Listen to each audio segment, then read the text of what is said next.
You want to know how it feels to become the neighborhood's public utility overnight? Picture this.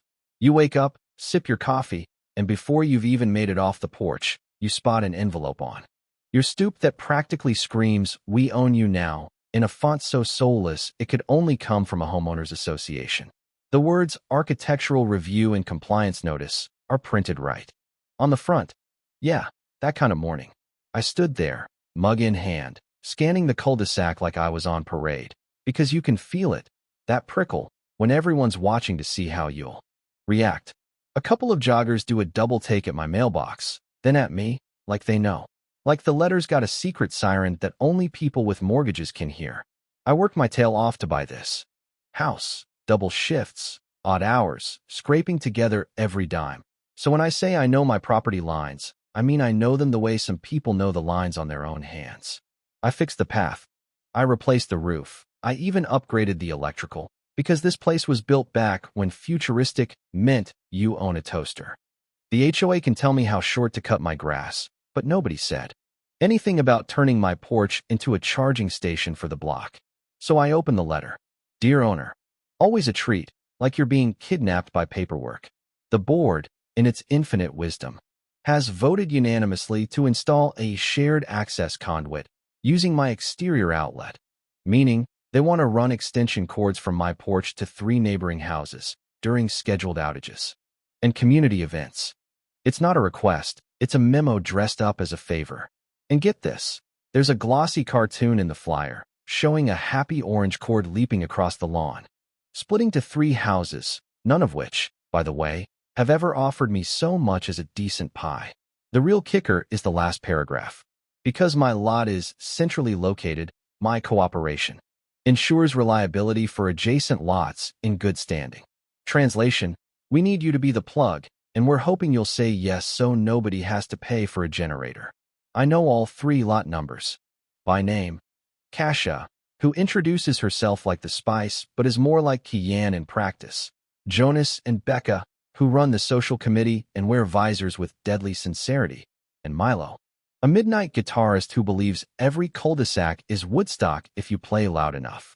They're not evil, just opportunistic. Super friendly when they want something, super private when you ask them to keep it down or move their SUV. The unanimous board vote. It makes my stomach clench, though, because it means they've slipped this into the official minutes. So now it's got the glow of bureaucracy. Now, I keep every scrap of HOA paper in a folder labeled CC and RS. Because in this world, receipts matter. I start flipping easements, common areas, utility rights, and there's nothing, absolutely nothing, that says they can just tap my outlet. In fact, the bylaws are stupidly clear. No one touches your utilities without a written easement or license. So, I call the property manager. Kendra answers, perky as a cartoon squirrel. I say, hi, about this shared access idea, not happening. She asks my lot number, checks her screen, and gives me that "we'd appreciate your cooperation" line. I tell her, calm as sunrise, utilities are private. No easement, no access. If someone plugs into my meter, that's theft. She says she'll tell the board. I say, put it all in writing. Then I print out state law on utility tampering, staple it to their letter, snap pics of my outlet, and, because I know the game, shut it off at the breaker. Friday morning. There's a note taped to my door. We're installing the shared conduit at 9 a.m. Please leave your gate open. I grab a Sharpie and write, no, do not enter. All communication in writing. At dawn, I see them coming.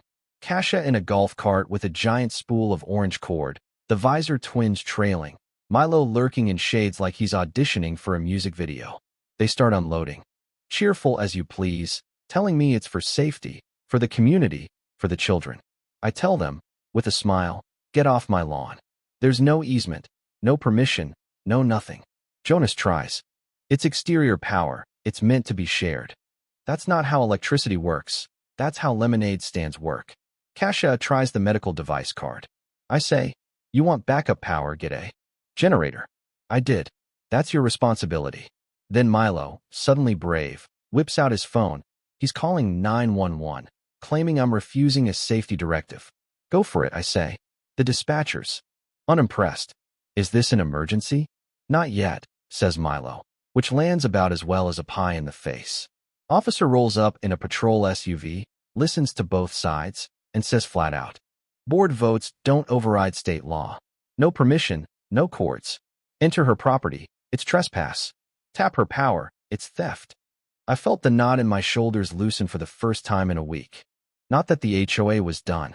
Within hours, I get an urgent violation notice by email, accusing me of interfering with emergency preparedness, threatening fines. I fire back a PDF packet with statutes, my folder, and the officer's card, making it real clear. Any attempt to fine me will be disputed, escalated, and forwarded to the state. 10 minutes later, the board president's in my inbox, sweet as poison, offering reimbursement for incidental usage if I'll just agree during scheduled outages. No courts, no conduit, I write back. Not now, not ever, not even with a handshake. Weekends quiet, if you call neighbors glancing at you behind curtains quiet. Then a guy named Tal, never talked to him before, shows up with a beer. "You're not wrong," he says. "Last year they tried to make a guy move his shed for the 4th of July parade. Only stopped when lawyers showed up. He gives me his number, says he'll witness if I need him. The board tries again, sends a contractor with cable, claiming authority over my public strip. I show the guy my deed. He calls his boss, and within 2 minutes he's packing up his truck.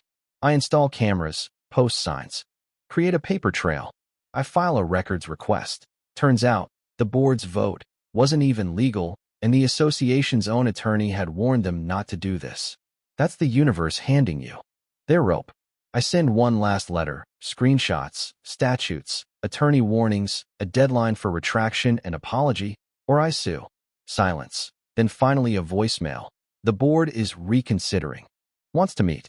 I tell them, public retraction, written apology, or no dice. The next day, a letter is taped to my door. Pause pending review. Not a win yet, but close. The power outage comes. I run my generator, everything by the book. Kasia shows up, says someone needs power for a medical device. I offer to charge a battery pack. She signs for it, takes it away, brings it back later, and thanks me. I'm not your enemy, I tell her. Just not your utility. A couple days later, the board caves. Public announcement. The shared power program's canceled. They apologize for calling 911. No fines, no violations, a clear new policy. No one touches private utilities without consent. Cameras pay for themselves when Milo tries one last time to shim my side gate at dawn. This time the cops issue a trespass warning. The HOA puts out a community memo.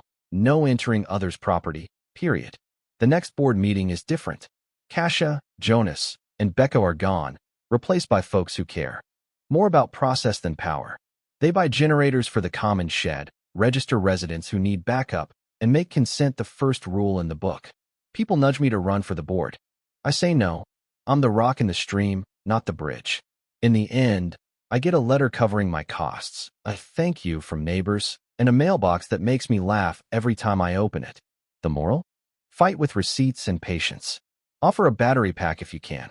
Lock your outlet when you must. One is being a neighbor. The other is being a doormat. Don't confuse the two. Now, I'd love to know, where do you draw the line when the community tries to cross it? Drop your stories in the comments, and let's talk about real justice for a change.